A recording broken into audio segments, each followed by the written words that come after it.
সংঘর্ষ শুরু হয় রাত ৯টার দিকে। ছাত্র আন্দোলনের সমন্বয়ক হাসনাত সচিবালয়ে অবরুদ্ধ অবস্থায় সামাজিক যোগাযোগ মাধ্যমে লাইভ করে জানান তাদের সচিবালয়ে অবরুদ্ধ করা হয়েছে। সচিবালয়ের গেটে আসা আনসার সদস্যরা শিক্ষার্থীদের উপর হামলা চালিয়েছে। এমন খবরে হাজার হাজার শিক্ষার্থী প্রথমে রাজু চত্বরে জড়ো হয়, পরে তারা লাঠি সোঁটা নিয়ে সচিবালয়ের দিকে রওনা হয়। রাত ৯টার দিকে শিক্ষার্থীরা সচিবালয়ে পৌঁছালে দুই পক্ষের মধ্যে সংঘর্ষ বাধে, চলে ধাওয়া পাল্টা ধাওয়া।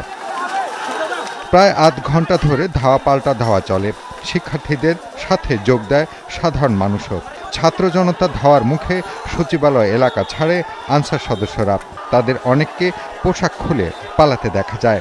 এ সময় বিক্ষুব্ধ শিক্ষার্থীদের হামলার মুখে পড়ে কয়েকজন। এরই মধ্যে মাঠে নামে বিপুল সংখ্যক পুলিশ। সচিবালয়ের সামনে অবস্থান নেয় কয়েকশো সেনা সদস্য। তাদের ঘেরাওয়ে আটকা পড়ে শতাধিক আনসার সদস্য।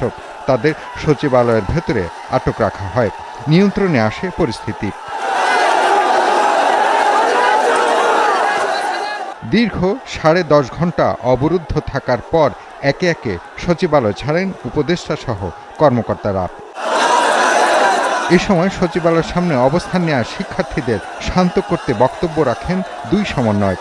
দাবি মেনে নেওয়ার পরেও আনসার সদস্যদের মার মুখে আচরণ ও সংঘর্ষের ঘটনার তদন্ত ও দায়ীদের বিচারের দাবি করেন তারা। তাদের যে 6 মাসের রেস্ট প্রথা আছে, বিশ্রাম প্রথা আছে 3 বছর পর পর, সেই প্রথা কিন্তু ইমিডিয়েটলি বাতিল করা হয়েছিল এবং তারা জাতীয়করণের কথা বলেছিল।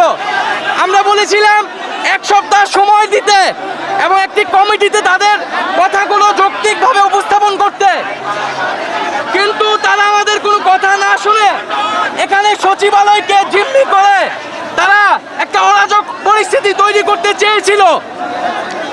আমরা ছাত্রদেরকে অভিনন্দন জানাচ্ছি, সাধুবাদ জানাচ্ছি যে তারা ছাত্ররা তাদের যে অভ্যুত্থান এই অভ্যুত্থানের সরকারকে রক্ষা করতে, দেশকে রক্ষা করতে, যে কোনো ষড়যন্ত্র থেকে দেশকে রক্ষা করতে তারা সদা প্রস্তুত। এ ঘটনার পর রাতে এক বিজ্ঞপ্তিতে সচিবালয় এলাকার কোনো ধরনের সভা সমাবেশ ও বিক্ষোভ কর্মসূচির উপর নিষেধাজ্ঞা জারি করে ঢাকা মেট্রোপলিটন পুলিশ।